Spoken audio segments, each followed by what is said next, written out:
As part of his European tour, Cuban President Miguel Diaz-Canel Bermudez met Pope Francis and Italian President Sergio Mattarella. Social and human rights organizations in Argentina continue their mobilizations against the repression of demonstrators in Jujuy who reject the reform of the province's constitution. The search for the missing submarine owned by OceanGate Expeditions, which was exploring the wreckage of the Titanic with 5 crew members on board, continues.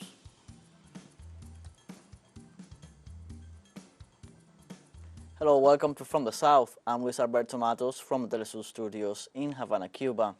We begin with the news, and we do so on Tuesday. Cuban President Miguel Diaz-Canel Bermudez met Pope Francis in the Vatican headquarters as part of his tour of European countries. The meeting between Diaz-Canel and Francis was held in the office adjacent to the Paul IV Hall, venue of major Vatican events. During the meeting, the situation in Cuba was discussed, the contribution offered by the Church, especially in the field of charity, as well as some international issues of mutual interest. Likewise, they spoke about the importance of diplomatic relations between the Holy See and Cuba, evoking the historic visit of St. John Paul II in 1998, of which it is the 25th anniversary. The meeting between Cuban President Miguel Diaz-Canel Bermudez and his Italian counterpart, Sergio Mattarella, took place as an event that marks the 120th anniversary of the establishment of bilateral relations between Cuba and Italy, which began on February 4, 1903. Afterwards, as part of his agenda, the Cuban president also met with Ku Dong-yu, president of the Food and Agriculture Organization. The president of Brazil, Luis Inácio Lula da Silva, will meet this Tuesday with the leader of the Catholic Church to discuss the struggle against hunger and the war in Ukraine. Lula arrived to Rome, starting a tour that will also take him to Paris, where he will attend the summit for a new global financial pact convened by Emmanuel Macron. The war on hunger and the search for peace in Ukraine will be among the topics that the President of Brazil, Luis Inácio Lula da Silva, will discuss in an audience with Pope Francis and then in Paris with his French counterpart. Both Lula and Francis believe it is necessary to reach a ceasefire as soon as possible, despite the reluctance of the parties directly involved, Russia and Ukraine, and the latter's allies, the United States, the European Union, and NATO. As part of his agenda during the visit, the leader of the Workers' Party will meet with Italy's Prime Minister, Giorgia Meloni. On Tuesday, the work of the Joint Parliamentary Commission of Inquiry on the January 8th events in Brazil continued. In this new session, testimonies of those present at the Planalto Palace on the day of the coup were presented before the judges.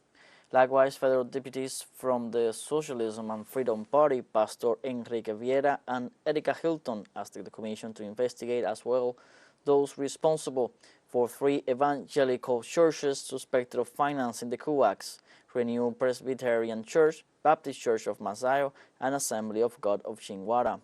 On January 8, 2023, following the defeat of former President Jair Bolsonaro in the 2022 general election, a mob of his supporters invaded and vandalized the Supreme Federal Court, the National Congress Building, and the Planalto Presidential Palace in the Three Powers Plaza, seeking to violently overthrow the democratically elected President Luis Inácio Lula da Silva. And Ecuador's National Electoral Council could declare an emergency in the electoral process given the lack of resources for the development of the early elections. The electoral body's councillor, Jose Cabrera, in a press statement insisted that the shortage of resources could affect the voting and asked the Ministry of Finances to deliver the necessary money for the suffrage of next August 20th. Finance Minister Pablo Arosemena informed on Monday that they have granted $41 million to the CNE since May 29th to date. The president of the CNE, Diana Altamine, also warned about the need for the armed forces to receive the budget required to guarantee their mobilization and equipment in order to safeguard the chain of custody from the very moment the electoral documents are printed. And in the face of the resolve and determination of communities in northwest Argentina, the governor of Jujuy, Gerardo Morales, was forced to backtrack some of the articles of his controversial reform. After the protest that ended in a confrontation with the police, Governor Morales ratified Article 67 of the partial reform of the provincial constitution, which prohibits blocking roads and streets and the occupation of public buildings. However, he gave backtracking with Article 36 and 50 related to the rights of indigenous peoples. Over several weeks, communities and organizations have been mobilizing on the streets and highways to reject the constitution reform that was pushed through an early approval by the provincial government of Gerardo Morales. The massive protests, which have seen participation from indigenous communities and social movements, have been met with heavy repression from state forces. We are going to give in to the proposal made by the communities, and we are going to go back to the old text. So, there is going to be, as the word of the Constituent Convention is yet to be complete, there is going to be a reconsideration of Article 50. Social and human rights organizations continue their mobilizations against the repression of demonstrators in Jujuy who reject the reform of the province's constitution. The Cola indigenous community announced they will maintain the protests on the roads, pointing out that roadblocks are not only against one or two articles but against the entire reform. They also accuse Governor Gerardo Morales of keeping an obstinate position that hinders finding a solution to the conflict. The Permanent Assembly for Human Rights indicated they will continue to visit the victims who are receiving medical assistance in hospitals after being hit by rubber bullets.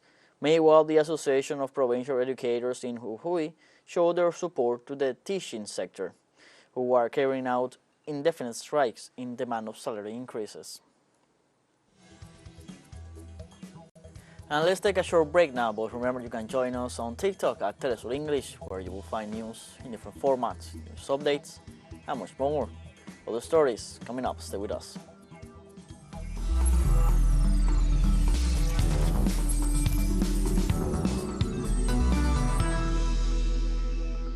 Welcome back from the south. On Tuesday, the search for the missing submarine owned by the OceanGate Expeditions, which was exploring the wreckage of the Titanic with 5 crew members on board, continues. U.S. Coast Guard Vice Admiral John Mauger said the search operation is more difficult because it is a remote area and explained that it will be key that the survivors can make sounds to facilitate their location. Mauger confirmed that the submersible had reserved for 96 hours of oxygen, so they estimate that at this time they have about 70 hours left. The submersible is about the size of a small truck with room for 5 people and has a 4-day supply of oxygen in the ocean. The missing submarine, named Titan, is owned by the company OceanGate Expeditions, which offers 8-day tour packages to get close to the wreckage of the Titanic for $250,000 US. On Tuesday, Florida Judge Aileen Cannon announced August 14th as the date for the trial of former U.S. President Donald Trump on charges of withholding classified documents. The magistrate further informed that all previous motions must be filed by July 24th, so the tycoon's legal team has about 6 weeks in case it wants to file such an appeal.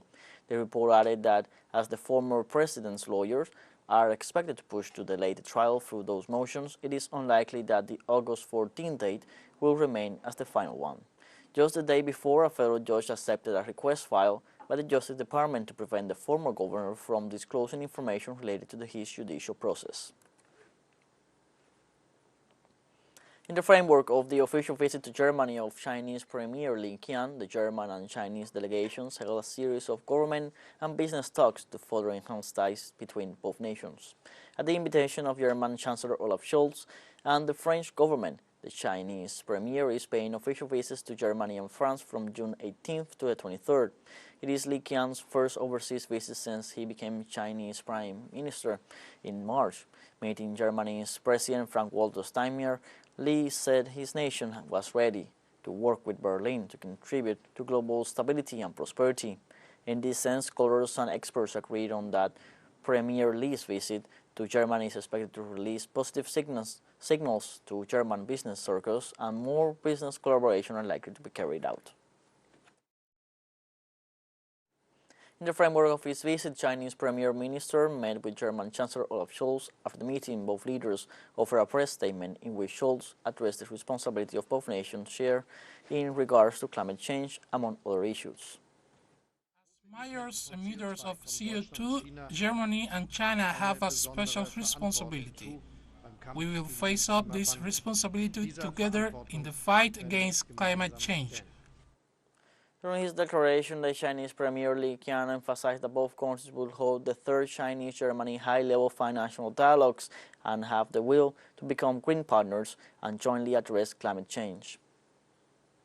I should say that this negotiation was pragmatic, efficient, and has achieved fruitful results. We will formally announce the establishment of a dialogue and cooperation mechanism on climate change and green transition. Our two countries will also hold the third China-Germany high-level financial dialogue.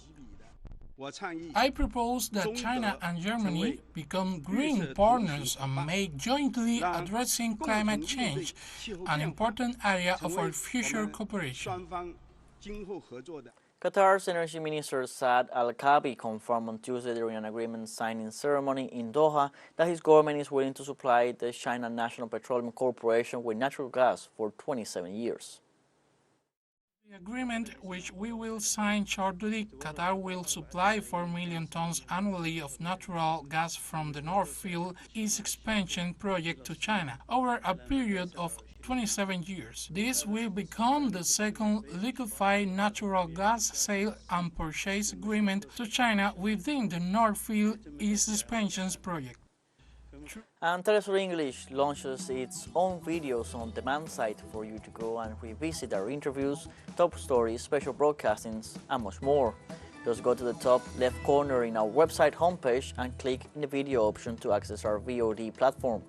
Now we'll take a short break. Stay with us.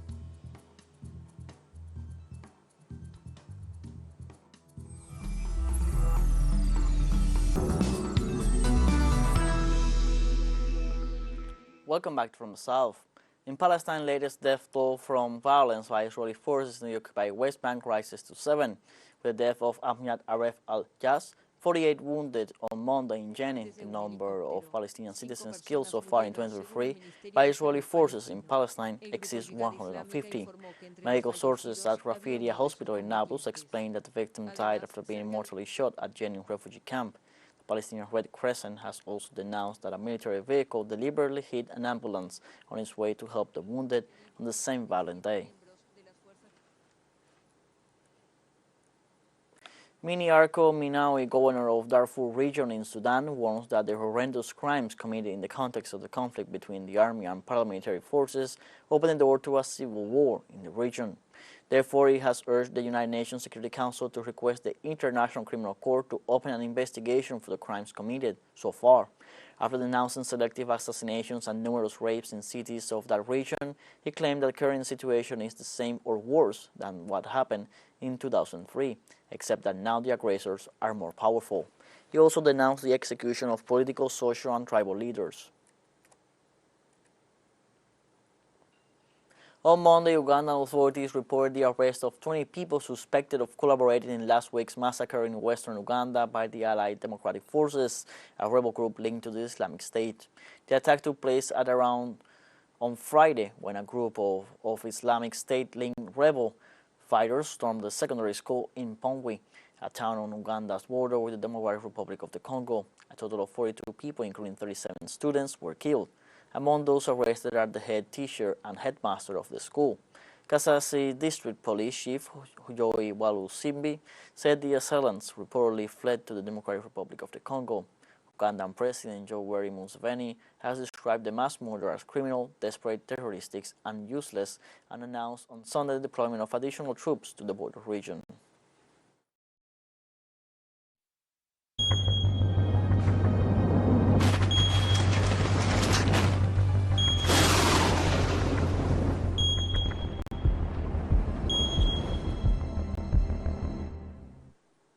A Syrian heatwave has swept through two of the most populous states in India, hospitalizing hundreds and killing nearly 170 people. According to the Indian Meteorological Department, temperatures hit 43.5 degrees Celsius in some areas earlier this month, with hospitals overwhelmed and morgues filled to capacity. In this sense, local news and health officials report that in the northern state of Uttar Pradesh, 119 people died from heat-related illnesses over the last several days, while neighboring Bihar state reported 47 fatalities. Meanwhile, officials began investigation into the death and how many were directly caused by the soaring temperatures. Water emergency declared for Uruguay's capital. The Ministry of Health has asked Montevideo's population to avoid adding salt to their food because of an increase in the sodium level in running water. In Uruguay, President Luis Lacalle Pou announced on Monday the decision to declare a water emergency in Montevideo's metropolitan area and its surroundings as a result of the long-term drought affecting the country for several years. Lacalle explained that the decision was taken in order to have a faster and easier legal processes with respect to a project that will provide another source of fresh water. According to the president, it is planned to build both a reservoir and an infrastructure work with pipes in San Jose River. These measures are in addition to the will to guarantee a special supply without increased levels of sodium and chlorine for hospitals and other care centers for the elderly, as well as for children and adolescents in vulnerable situations. However, he said water supply is guaranteed. The Director General of UNESCO, Audrey Azoulay, inaugurated on Tuesday at the organization's headquarters the Week of Latin America and the Caribbean, a region recognized for its cultural wealth. Azoulay defined the richness of Latin America and the Caribbean as a heritage that is sung, danced, tasted, and drunk.